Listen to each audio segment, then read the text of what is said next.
Дел од Скопскиот кеј покрај реката Вардар целосно тоне во мрак. Ако тргнете да пешачите од хотелот Александар Палас кон Карпош 4 по кејот во вечерните часови, може да се изгубите во темница. Светлата на овој потек се нефункционални. Скопјани се жалат заради ваквата состојба.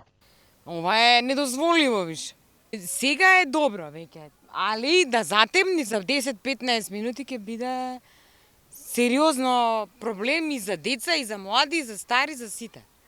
Па не е само сега, може утре да почне таму да свети, после нека нерези да не свети, ама тоа е годишно носов се деша, не е тоа проблем, го знаат проблемот дека е така?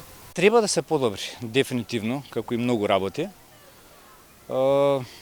Не е само светлото нели во прашање, така да треба и повеќе на чистота да се обрне внимание, така да генерално повеќе работи се.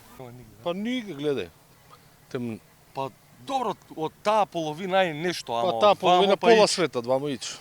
Од град Скопје, кои се надлежни за осветлувањето во овој дел од градот, без да дадат одговор кога овој проблем ќе се реши, одговорноста како пообичај ја префрлаат на други институции.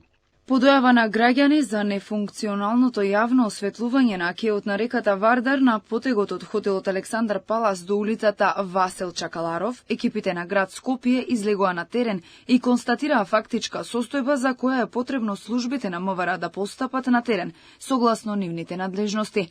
Светилките се цел на вандализам, односно, целата инсталација е оштетена поради кражба на каблите и деловите кои се наоѓаат во столбовите, а се клучни за целосната мрежна инсталација за осветлување на споменатиот потег.